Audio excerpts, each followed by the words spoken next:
Nakatikim ng masahe si Giannis Antetokounmpo kay Zion Williamson. May muntik pang magkasuntukan mga idol. Binilangan ng crowd ang free throw ni Giannis sa sobrang tagal. Milwaukee Bucks versus New Orleans Pelicans. Nakahanap ng katapat si Giannis Antetokounmpo, si Zion Williamson. Sagutan agad sa pagsisimula ng first quarter etong dalawa. 10 points si Giannis, 8 points naman si Zion. Lahat ng puntos nila ay nagmula sa restricted area. Eto mga idol, nag-layup mula sa likod ng backboard si Giannis. 3-minute mark, another layup for Zion. Napakalayo pa ng take-off. Walang Brandon Ingram ang Pelicans kaya pabor sa Milwaukee Bucks ang laban na to. Herb Jones ng Pelicans na posterize pa si Giannis Antetokounmpo. 26-25 lamang lang ng isa ang home team.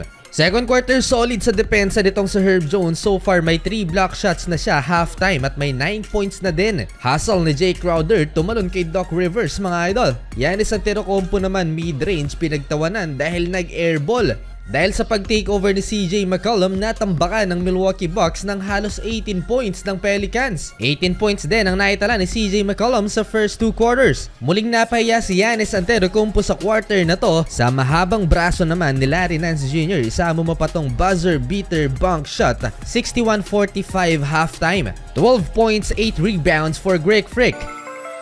Third quarter, salpukan kaagad si Giannis Antetokounmpo at Zion Williamson. Nabigyan ng 2 free throws si Giannis at parehong naimintis yan ni Greek Freak. At kung actual na bibilangin ang tagal sa pag-free throw ni Giannis, umaabot ng 12 to 14 seconds on average mga idol. Kaya naman ang fan na to, binilangan si Giannis Antetokounmpo sa tagal mag-free throw. Kagaya nung nakaraan, si LeBron James naman, binilangan si Giannis sa free throw line. Mas tumindi pa ang kaldagan dito sa third quarter ni Zion at Giannis. Ito end one play ng Pelicans forward. Sumagot din si Giannis and 1 laban kay Zion. 8-minute mark. Dito naghalimaw si Giannis Antetokounmpo mga idol. Pinosterize Herb Jones at nagtala ng 20 straight points for Milwaukee. Pero hindi pa rin nila nagawang malamangan ang Pelicans dahil lamang pa rin ang home team ng 12 points, 85-73. Buhat malala sa Greek Freak, 32 points, 12 rebounds na so far. Fourth quarter, itong si Bobby Portis na alam naman nating palaban, muntik nang mapaaway sa mas malaking si Jonas Valanciunas. Alam niyang dihado siya sa big man ng Pelicans kaya siya na lang mga idol ang tumalikod.